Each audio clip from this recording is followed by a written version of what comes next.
道家嘅一啲練氣之術，對房事有幫助吧？演示一下。你係咪咩都得先？感覺到蓄勢待發，辟谷啊，哦，49天不吃，一篤尿分9次嚟屙，跟住捽到個耳仔度。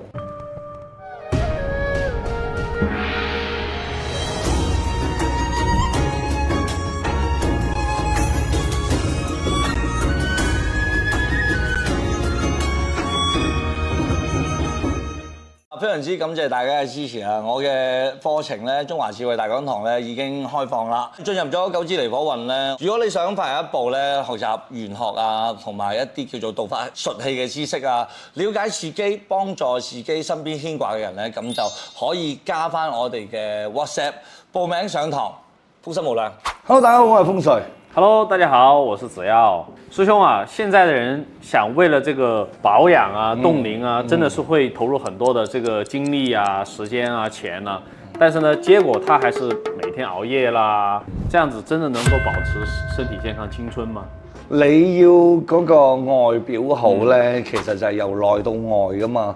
我係有呢個咁嘅功夫嘅，但係我咧演示一下，可能你就會有啲不雅噶啦。對於你嚟講，我應該覺得沒問題。你係咪咩都得先？對，咁我一陣間會同大家講下，短短1年之間咧，我哋有播咗100幾集啦，包括我哋嘅線上嘅直播課啦，200幾集啦，線下嘅論道啦，基本上每個禮拜都有嘅。好彩我哋有道家嘅一啲練氣之術，我先咁樣能夠坐喺度繼續同大家溝通。我把聲都沙咗啦。但係常人咧，按照我呢個咁工作強度咧，可能已經掛了。係啦，應該去破地獄噶啦，我哋應該係。不如師兄跟我們分享一下啦，就是我們最重要的吃，民以食為天，那怎麼樣吃會比較健康養生？單憑講你個人要攝入幾多營養素啊、卡路里係啊，或者幾多嘅蛋白質啊，就係健康嘅話咧，其實你唔使食嘢嘅喎，飲粉啊、飲營養液啊、食維生素啊，咁你就 OK 啦。咁點解你仲要食嘢咧？如果你咁樣做，係咪真正嘅健康先？唔係。你個胃到時就會變細，你嗰個味蕾就會出現變態，就會出現咗好似植物人咁樣嘅。因為古代嘅人咧，其實一日2餐嘅啫嘛，冇咁多㗎。皇帝咧，其實都係因為佢起得早，佢先有3餐。你唔會有4點鐘起床㗎嘛。咁基本上咧就係話朝頭早起身，食1餐，然之後咧。中午如果你餓咧，就食1餐；如果唔餓咧，晏晝再食1餐。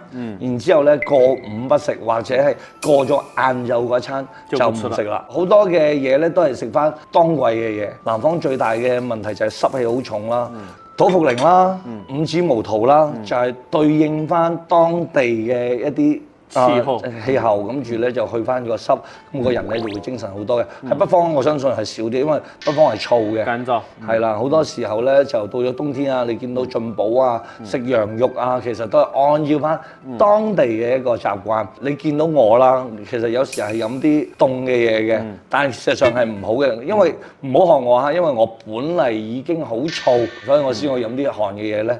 但係你諗下。一個咁凍嘅水入到你個胃，你排出嚟嘅尿暖嘅，咁呢一個轉化嘅過程，你要消耗幾多嘅能量？身體把它加熱，係，然後再把它排出體外。冇錯，你要知道你要需要耗盡幾多嘅精氣神先能夠去解決嘅。所以對於食嘢嚟講嘅話，我哋覺得係要有掣啦，所有嘢都唔好過量啦，亦都唔好話太過於克制。農曆嘅6月啦，係我哋嘅雷齋月啦，我哋食咗1個月嘅齋啦。其實大家咧都有各種各樣嘅小問題，因為咧人咧係要補充足夠嘅能量嘅。所以你剛才講的這個正常飲食啦，然後不要吃太多啦。其實我對於道家養生這個辟谷啊，我比較感興趣，我想聽聽這個。你以為辟谷係完全唔食嘢啊？我聽別人講，他說就喝水。前幾日係，但係後邊咧都係有少少嘢食嘅。有啲人咧啱啱開始咧，可能有3日嘅辟谷啦、7日嘅辟谷啦。最好咧其實就係49日嘅辟谷啦。如果你唔係有專業嘅人士去帶你嘅話咧，你千祈唔好。有個道士朋友啦，佢嗰陣時咧跑咗去終南山嗰度話跟人哋學養生啊嘛。一去到跟住師傅之後咧，佢話第一日咧，發現冇飯餸食嘅，佢以為佢嚟一次啦，咁第2日都冇，到咗第3日，佢問個師傅：救命啊！佢話。我哋呢度冇嘢食㗎，我哋依家喺度做緊辟谷㗎，你係就跟住我哋啦。跟住咧，佢話前3日根本係餓到想食嘢冇得食，跟住每一日發夢咧都係有食物喺度嘅。第7日之前都係飲水，佢話嗰陣時餓到不得了，準備係落山㗎啦。嗰個師傅同佢講啦，話你咁難得先嚟到，不如你跟埋我哋啦。到咗第7日咧，就開始有少少嘅粥水，可以入到肚嘅，冇米嘅嚇啲粥水，再慢慢通過調節佢嘅呼吸啊、打坐嘅形式啊，日月之間其實都有能量嘅，你可以去採氣啊，各方面嘅嘢可以去練到嘅。佢話第一次佢嘅辟谷就係49日，呢個師兄弟。哇，49天不吃，係真係有人帶住佢，嗌佢點樣去打坐，點樣去冥想，點樣去練氣。我見到佢嘅即係成個呢個坐練嘅功夫啦，同埋呢個五氣朝元嘅功夫啦，係得到咗好大嘅提升嘅。辟谷這一塊其實也是道家裡面的一種秘術嘛，係，它也是對於人的精氣神啊，包括修煉啊有很大的幫助。同埋通常都會有啲好靜嘅地方咧，仲要係辟谷咧喺我哋呢啲城市好難做嘅，呢啲空氣唔夠好，你能夠採嘅氣唔夠靚，所以佢一定會揾下終南山、武當山啊、龍虎山啊啲比較靈氣足有靈氣嘅地方去採日月精華之氣。第一個板塊就是吃啦，我們剛才說了很多的要點。那第二個板塊就是睡眠，我們應該怎麼樣休息，我們才能夠恢復我們的精氣神來養生？我哋有一種雷法，我其實可以教大家去施展下嘅。呢個咒我唔講啦。喺雷法裏邊咧有一個叫做傳思傳想法，喺你瞓覺之前，合埋對眼，傳想成個宇宙，日月星辰喺呢度。頭頂形成咗一個青色嘅氣，喺你頭頂度轉36個圈。傳想咧有個困難嘅點咧，就係你吸完氣之後咧，佢開始轉圈嘅時候，你需要閉氣。我憋着氣，我想它轉36圈。係閉住。那豈不是時間會很長？所以你要轉得快一點。順時針還是逆時針？怎麼轉？順時針，順時針轉36個圈。完咗之後咧，將呢個氣吹佢出嚟，係啦，然之後咧，如是這般轉3次，108次，係啦，咁咧其實就好多人咧就話，感覺咧自己好似上咗宇宙咁樣，自己好似去睇到另外一個世界咁樣，不妨大家試下。當然啦，講到瞓嘅時候咧，你有時候唔係一個人瞓噶嘛，對，就跟老婆啊、小孩一起睡啊，或者同男人啊，喜好農藥之術。就有時候你嬉戲活動完之後咧，會好攰嘅喎。咁點樣可以保持佢唔攰咧？呢個係練你嘅一個忍耐力，同埋一個叫做張弛有度嘅力量。一篤尿分9次嚟屙。就是我尿一下停一下，尿一下停一下。到咗最後嗰下，分9次。最後嗰下先成個。排晒佢出嚟，咁樣咧係強身固氣，同埋咧日常咧要多啲做個提肛之術。咁我哋不如帶你演示下啦，好嘛？好啦，咁就嗱，我哋稍微提一提啦。呢度其實咧，我哋首先個 pat pat 咧向後少少，跟住向前頂，係啦，兩個 pat pat 咧夾緊，係啦，喺度頂閉氣36秒。好，36秒之後咧，我哋再嚟向後。再提，係啦，呢個時候會覺得自己成個人係咪緊湊咗好多？原先你成個人係鬆垮垮嘅，係咪先？對，現在感覺到蓄勢待發。係啦，再嚟，跟住咧，朝頭早晚上咧，都做9次，係啦。我覺得這個動作應該也對房事有幫助吧？一定係啦。其實做元素來說的話，應該也有一個房中術的一個過程，我們能不能再講一講我們後續的一些維度？其實咧仲有嘅，中指係好重要嘅。咁我哋中指究竟點？平時你係點樣用嘅咧？前後用。係啊，你係非常之錯嘅。我哋嘅五官邊度代表腎啊？耳朵。係啦，咁你將呢兩個手指係啦插入去，係啦彎曲，然之後個手閉緊，如是這般掹出嚟插翻入去。掹翻出嚟，插翻入去，係咪好有感覺啊？反覆擦36次。係反覆36次之後咧，呢個就提升你腎水嘅作用。哦，這個也是駐顏和防中術的效果。係駐顏同埋防中。嗱，大家千祈唔好以為防中就係為咗乜嘢，而係令到我哋嘅精氣神更加強。最好咧，如果你係平時唔係坐住咧，瞓喺度都可以做呢個動作。好，師兄啊，我覺得我還要幫一些女同胞問一下，因為我們做這期節目之前呢，我們也看到粉絲的提問，那女孩子她應該怎麼去保養自己？呢個好重要嘅。事實上咧，我哋面部咧有一個按摩咧係要我哋真係經常去做嘅。首先咧嗱，我將個眼鏡除低咗，係咪成個？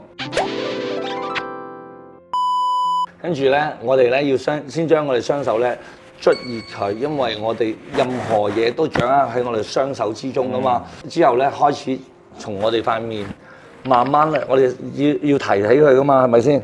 跟住向兩邊抹開。然之後抹到我哋嘅耳仔嗰度，再喺下邊上翻嚟，係嚟捽我哋嘅鼻，係啊，我呢度咁樣捽咧，係會通翻我哋嘅鼻仔，我哋會覺得好通暢嘅。然之後咧，如是往返，跟住捽到個耳仔度9次，你會唔會覺得成塊面成個人舒服晒咧？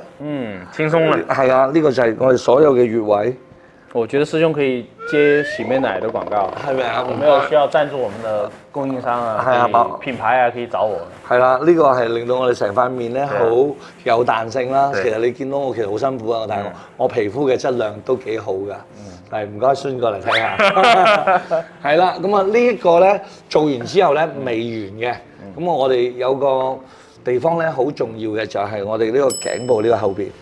係啦，我哋向住我哋頸部後邊咧，依然係喺度拍下3、4、5、6、7、8、9，係啦，咁樣就繼續跟住9次，係啦。完咗之後咧，我哋嘅氣血咧就要養固我哋嘅精嘅喺我哋嘅肚臍下邊啦，我哋丹田啦。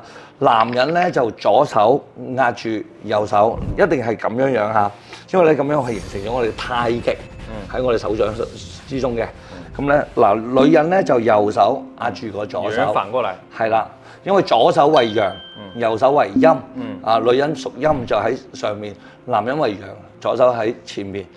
咁樣坐住或者企住啦，跟住咧要傳上我哋嘅氣咧，由頭經過五臟六腑到會陰到腳底，然之後係再上翻嚟，不斷咁樣循環。咁樣咧，呢個氣血咧就通晒全身，唔單止你面部啦，因為我哋面部嘅氣血都要係由全身嚟帶動啊嘛。咁樣咧就係一個好靚嘅養生駐顏術啦，游動全身啊！冇錯，要觀賞自己成身嘅流動，因為我哋道家咧講嘅就係養氣，通過我哋呢個方法咧，將我哋嘅氣咧流通咧。嗱，你睇下做咗少少你個面紅粉，係啊，紅粉花飛咗，啱先成個青色，即係。喂，師兄啊，還有一個粉絲，他託我問一下你，他月經不調啊，怎麼調理一下？哇，喺呢個就叫做宮寒啊嘛，用翻我哋啱先嗰個即係養精固腎嘅呢個方法咧，因為你嘅小腹咧喺呢一度經常都受寒啊，所以用翻呢個辦法咧係令到呢一度未必係要搽塊面嘅，但係你能夠咁樣樣咧微微嚟企起身啦。係啦，個腳咧要微微咁樣屈一屈，個 pat pat 咧向前頂，係啦，咁啊咁樣樣咧就可以練翻好嗰個宮寒嘅問題。站樁，但係又唔係完全嘅站樁，因為佢淨係為咗醫宮寒啫。所以我們要從飲食、睡眠和房事上面都要有一些養生嘅方法。事實上咧，中國嘅道家嘅方法都好多，咁咧可能未來咧仲有啲八步金剛啊，或者係八段錦啊。我唔建議大家睇住網上去練，最好咧可以跟住我哋或者喺我哋線下。大家可以添加我們的 WhatsApp，跟後台助理去聊天和溝通啦。然後感興趣我們中華智慧大講堂的，也可以去報名參與我們的課程。